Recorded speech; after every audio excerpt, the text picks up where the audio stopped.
si Kari Hiroyuki Tagawa. Sabihin nyo nga sa akin mga kababata, sino kaya sa ating generation ng mga batang 90s, except sa mga syempre mga walang TV noon o hindi nakapanood ng sine noon, ang hindi nakakilala sa artistang ito? Sinilang si Hiroyuki-san sa Tokyo, Japan, September 1950. At talagang siya ay mayroon ng passion sa pag-arte magmula pa noon. Ngunit isa rin talaga siyang martial artist. And in fact, gumawa pa nga siya ng sarili niyang martial arts na tinatawag niyang Shushin or Shunshin. Ang ibig sabihin, to be centered inside your heart and mind. Marami siyang pelikulang na starred in, kagaya na lang noon ng Rising Sun ni Sean Connery at saka ni Wesley Snipes, tapos yung The Phantom noon sa The Perfect Weapon ni Jeff Speakman, na idol ng tatay ko noong martial artist. Pero syempre, tayong mga batang 90, hindi naman natin siya nakilala dyan sa role na yan eh.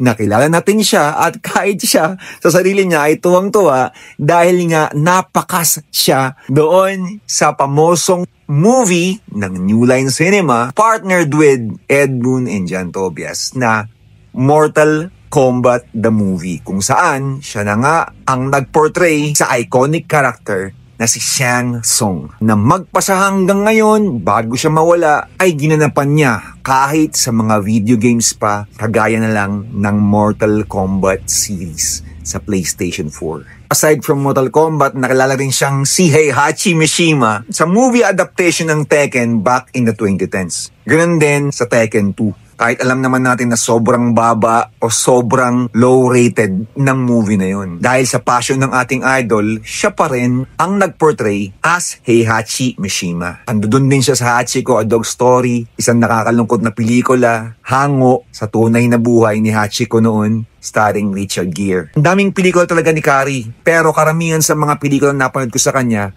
hindi talaga siya ang main na bida. Usually, mga supporting character siya, pero kitang-kita mo yung puso niya bilang isang artista at isang malupit na martial artist, sobrang evident nga sa mga portrayals niya.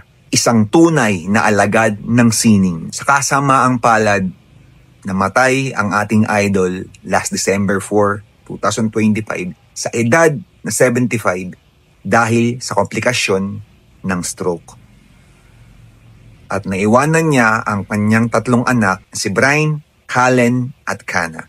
Salamat sa lahat ng memories and salamat sa lahat ng mga na-contribute mo sa larangan ng media, ng video games at sa aming kabataang 90. Isa lang ako sa mga batang 90s na napasaya mo. Paalam, hindi ka namin makakalimutan.